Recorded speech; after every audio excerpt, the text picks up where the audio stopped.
Hey folks, welcome back to Love and Lies Asia, the channel where we dive into the real stories of love, heartbreak, and sometimes stupid mistakes from around the region. Today we're bringing you the story of Ronan, a 34-year-old Irishman who took a leap of faith, left his homeland, and moved to the Philippines after an unexpected inheritance. Ronan was hoping for a fresh start, a quieter life, and maybe a chance to figure out what was next for him. Instead, he found a breakneck experience in the endlessly exciting world of the Philippine nightlife scene. His story is about culture shock, unexpected connections, and a few hard-learned lessons along the way. Let's hear from Ronan himself as he recounts what happens when a reserved freelancer tries to manage life in a country known for its wild nightlife and complex relationships. When I tell you the 3-day Bargirl rule isn't just some drunken bar wisdom, trust me. It's gospel. This rule isn't about being cautious. It's about survival. The nightlife and bar scene, they're a jungle. And the 3-day rule is your machete. Ignore it, and you might just find yourself lost, broke, and questioning all your life choices. But hey, don't just take my word for it. I figured sharing my own messy tale would drive the point home. Whoever came up with this rule wasn't just tossing around words. They were dropping life-saving knowledge. And lucky for you, I've got the receipts. When I first arrived in the Philippines, I thought it was going to be a simple chapter in my life. A change of scenery, a quieter place, and maybe a new start. But while I remembered all the rules in the universe to live a prosperous life, I forgot one very important rule in the book of Philippine life. Dating a bar girl for no more than 3 days. Hi, my name is Ronan, 34 from Ireland. Back home, I'd been stuck in this endless loop of work. Minor family disputes, and a whole lot of nothing socially. Life wasn't exactly thrilling, but at least it was predictable. That all changed after my father passed. He left behind a small inheritance which, as you'd expect, brought out the claws in my extended family. The court battle dragged on for months, but eventually I walked away with enough to start fresh. I thought about staying in Ireland, but the truth is, I didn't see much for myself there. No family, no significant other, just the damp skies and my laptop for company. So I took a leap. The Philippines, with its lower cost of living and remote work potential, seemed like a good idea. I packed my bags, booked a one-way ticket, and landed in Manila before settling in Cebu. Now let me be clear, this wasn't some big dream of a tropical paradise. I wasn't running towards the vibrancy and wild lifestyle that the Philippines had to offer for youth. If anything, I was running away from the isolation back home, and a life that felt like it was closing in on me. Once I got here, I quickly realized the advantages. For starters, my money stretched a lot further than it ever did in Ireland. Rent, food, even internet. It all came at a fraction of the cost. But with every advantage came a disadvantage. The noise. For instance, Cebu City was way too hectic and lively compared to the quiet suburbs I grew up in. And don't even get me started on the traffic. Still, I told myself I'd adapt. But the biggest hurdle wasn't the city. It was me. As a freelancer, my work setup gave me the freedom to live anywhere, but it also isolated me. No office banter, no colleagues to grab lunch with, just me and my laptop. I wasn't lonely, but having a decent social life is good for mental health and a positive work attitude. Back in Ireland, I didn't have a robust social life either. I dated a few girls during school and college, but I never really pursued anything serious. I had a habit of getting too attached too quickly, and when things inevitably fell apart, it left me more drained than fulfilled. It's probably because I was an only child to parents who weren't exactly the warm, fuzzy types, and had left me in this wild world all by myself to survive. Here in the Philippines, things weren't looking much better. I tried restaurants, libraries, even a yoga class once, but nothing clicked. I'd call my mates back in Ireland, half joking about becoming a hermit. But they weren't having it. Ronan, you're in the Philippines. You're a bloody fool if you're not enjoying yourself. Loosen up, mate. Try the bars and experience the nightlife, they'd say. Now, I've never been much of a bar guy. Back home, I was always too busy with work or studies. The idea of going to a bar alone in a foreign country didn't exactly fill me with excitement. But my mates kept pushing. So one Friday night, I decided to give it a go. The first bar I walked into was nothing like what I'd imagined. It wasn't the smoky, dimly lit pub I was used to back home. This place was loud and full of life. The music was pumping, and the energy was contagious. I sat at the bar, ordered a drink, and just observed. The women, mostly bar girls, moved through the crowd with ease, laughing, chatting, and making everyone feel like the center of the universe. I didn't find anyone that night. Honestly, the concept still felt strange to me. But I did engage with a few of the girls, buying lady drinks and having light conversations. One told me she was supporting her siblings' education, another said she was saving up to start her own business. Their reasons varied, but they all had one thing in common: survival. I went home that night feeling conflicted. On the one hand, the nightlife was overwhelming, but on the other, it was fascinating. Over the next couple of weeks, I tried a few more bars. Each time, I felt a little more at ease. I even started to enjoy the conversations. Not just with the women, but with the men too. Some were expats like me, others were locals, but everyone had a story. I learned a lot on those nights about the culture, the struggles, and the hustle of the people who made the nightlife tick. It wasn't glamorous, but it was real. By the third or fourth time, I'd eased into the rhythm of it. It wasn't the awkward guy sitting all by himself in the corner anymore. I started to appreciate the simplicity of just being present, of letting go of my overthinking, if only for a few hours. I didn't bar fine anyone, but I started to notice how easy it was for some guys to get pulled into that world. One drink leads to another, one night becomes two, and before you know it, you're in deep. For me, it wasn't just about the drinks or the music. It was the energy of the place, the sense of freedom, and how effortlessly people seemed to connect, even if it was just for a fleeting moment.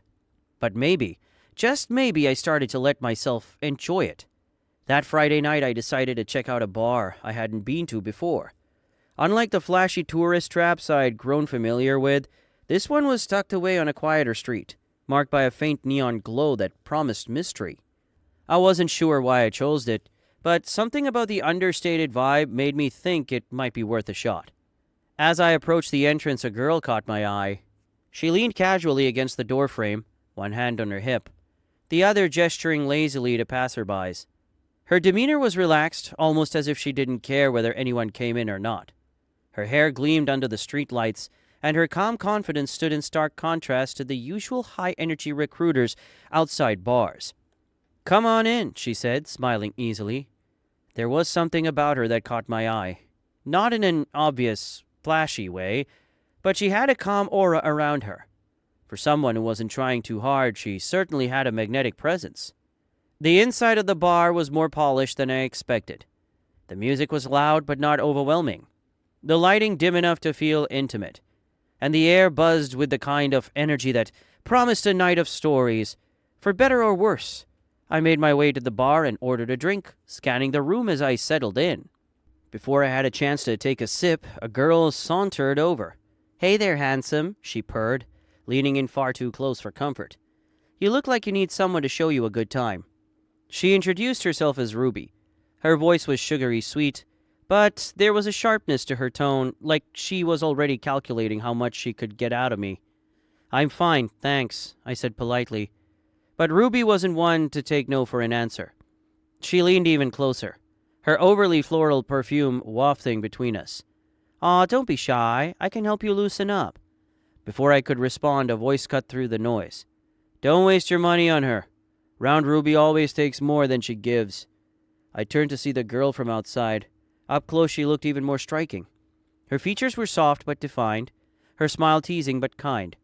Ruby shot her a glare before stomping off in a huff. "Round Ruby?" I asked, confused. The girl smirked, leaning against the bar beside me. "It's what we call her. She's got this knack for making everything cost more. Drinks, bar fines, you name it. If there's a way to squeeze an extra peso out of you, she'll find it." I laughed despite myself. "Thanks for the heads up. I owe you one."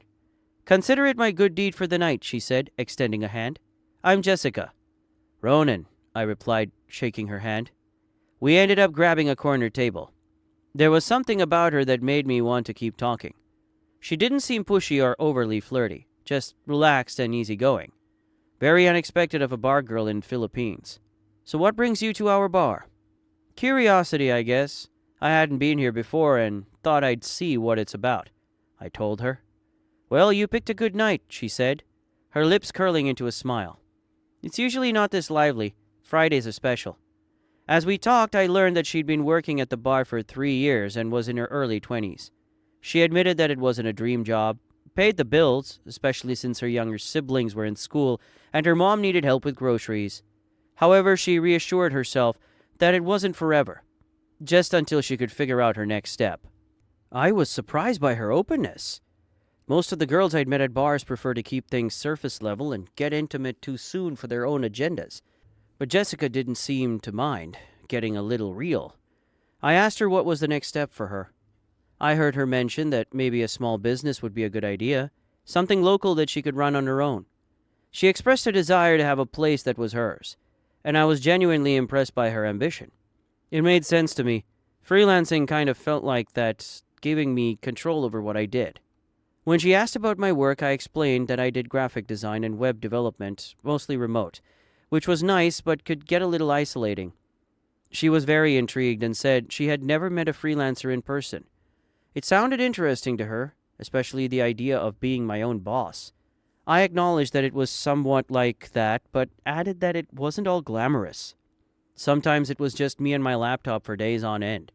She laughed and said it was better than dealing with drunk tourists and locals every night. I had to admit she had a fair point. The conversation went on smoothly, and before I knew it, an hour had passed. I found myself leaning forward, hanging on her every word. She was funny, smart, and surprisingly grounded. At one point, I glanced toward the bar and spotted Ruby glaring at us from across the room. Her expression seemed to hit at annoyance and jealousy. I noticed Ruby watching us and told Jessica that it looked like we had an audience. Jessica followed my gaze and smirked, saying that she hated her. I asked, but why was that? She replied that was because she didn't play the same game Ruby did, wasn't bootlicking for her, and that she didn't let her cheat the newbies. I chuckled and told her that I appreciated the save and the company. When the night wound down, we exchanged numbers, and she joked that I can call her in case I needed saving again, accompanied by a wink. I pocketed it, feeling much happier than I had in a week. When I was walking away, I couldn't help but glance back. Ruby was still at the bar, her glare following me. But Jessica, she was leaning casually against the wall again, smiling softly as she watched me leave. I felt like I had made a connection worth exploring. Then a week had passed since I'd last spoken to Jessica. Despite our easy connection, I hadn't called her. It wasn't that I wasn't interested. She was charming, ambitious, and seemed honest. But I couldn't shake the doubts I had about her profession. It wasn't the Bargirl work itself. I wasn't one to judge. But dating someone in that world, it was unfamiliar territory for me, and I wasn't sure how to handle it. I also had a pile of deadlines hanging over me. Freelance work might sound flexible, but the reality is a constant stream of clients expecting deliverables yesterday. The last thing I wanted was to come off as desperate or distracted.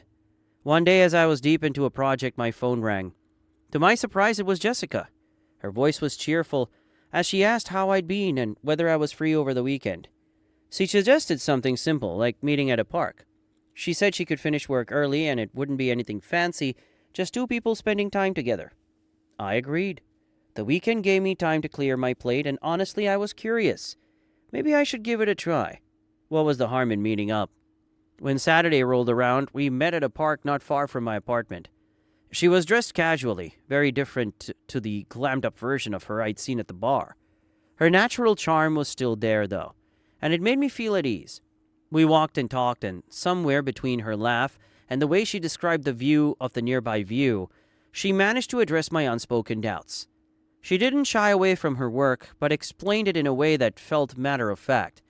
It wasn't her passion, she said, just a stepping stone toward her goals.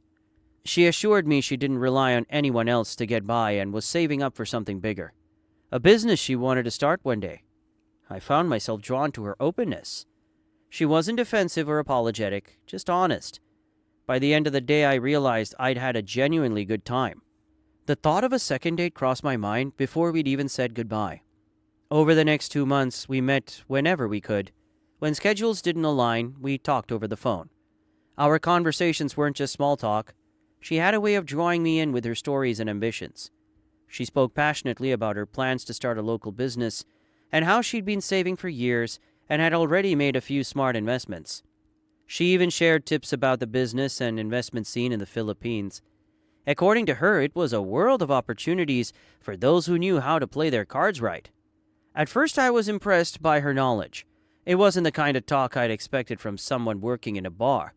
She seemed genuinely ambitious, and it made me think she didn't belong in that world. She showed her sweetness in other ways too. If I was stuck at home with a looming deadline, she'd bring me food, insisting I take a break. She'd sit with me while I worked, keeping me company. She even introduced me to her friends, men and women who, like her, talked a lot about business and investments. I couldn't help but wonder how a bar girl made friends like this. Most people I knew had formed their closest bonds at school, college, or work, but Jessica and her circle seemed different. Still, I let it go. One evening, after hearing her friends talk about a new investment opportunity, I decided to dip my toes in. They talked about guaranteed returns and how their investments had grown. It all sounded legitimate, and with Jessica being their friend, I felt reassured. I put some money in, and to my surprise, it brought in a lot of returns at the start. Things seemed to be going well, but there were some oddities I couldn't ignore. I hadn't met her family yet. Whenever I brought it up, she waved it off, saying it was too early or they were busy with other things. I didn't press the issue, but it did feel a little strange. By the 4th month, I was feeling confident enough in our relationship to brag to my friends back in Ireland. They couldn't believe I was dating a bar girl. For someone who'd always gone for the simpler type, they found it shocking. But I was happy, and that was enough for me. Then some strange things started happening.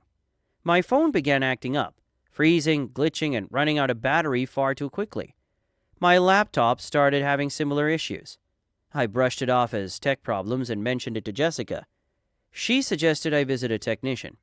The technician checked everything but found no issues with the hardware or software. I updated my systems, and for a while everything seemed fine. But then I started receiving strange emails, calls, and messages. They were all from an Ayurvedic company, pushing me to invest. They were relentless, spammy, pushy, and downright annoying. I blocked the numbers and emails, but the persistence was unsettling. Meanwhile, the investment I'd made with Jessica's friends started to show signs of trouble. The returns were decreasing, and when I asked her friends about it, they reassured me it was normal and would pick up again soon. Jessica, ever sweet and supportive, asked for updates about the investment. I told her the money was still coming in, though less than before. She listened attentively as if she was genuinely concerned. Despite her reassurances, I couldn't shake the feeling that something was off. The oddities were piling up, and I began to wonder if I was missing something. Could it all be a coincidence, or was there a bigger picture I wasn't seeing? The investment issue became the first domino to fall. The returns from the legitimate venture with Jessica's friends had dried up, almost completely, leaving me scratching my head. At first, I didn't panic. I figured it was just a temporary hiccup. But as weeks passed, the situation worsened. I tried contacting the guys who had introduced me to the scheme, but they gave vague reassurances or dodged my calls entirely. When I mentioned it to Jessica, she seemed genuinely concerned. She frowned, telling me I should pull my investments immediately. "It's not worth the stress," she said, almost regretfully, which kept her clear from suspicion. Her reaction felt honest, and I found myself grateful for her support. So I pulled out what I could, cutting my losses and resolving not to make the same mistake again. The whole ordeal had left me on edge, but I thought it was behind me. For a while, nothing seemed out of the ordinary. She continued to be kind and supportive, but little inconsistencies in her behavior began to surface. She seemed more interested in my devices than before, asking about my laptop issues and offering to help clean up my phone. She'd casually glance at my screens while we talked, something I hadn't noticed before. The final push came when I learned that the problem wasn't with my devices, but with my home network. I'd been using the same Wi-Fi since I arrived, so this revelation hit me hard. A local tech expert I consulted explained that my network had been compromised. Someone had gained access to my connected devices, likely siphoning information or planting malware. When I shared this news with Jessica, she acted shocked, claiming she had no idea how something like that can happen. Her reaction seemed genuine, but her timing was suspicious. Just a day later, she announced she needed to leave to her mother's village due to a sudden illness. The timing felt too convenient. She'd never mentioned her mother's heart issues or any family emergencies before, and now when my focus was narrowing on the beach, she had to leave? Still, I didn't want to jump to conclusions. I decided to dig deeper. With the help of the tech expert, I traced back the compromise to its origins. The results left me speechless.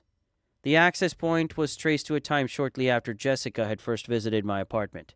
She'd been in my home, connected to my network, and had apparently used the access to plant spyware or some other invasive tool. And she was the only person other than me using this network. The implications were devastating. Jessica wasn't just invading my privacy, she was systematically using me.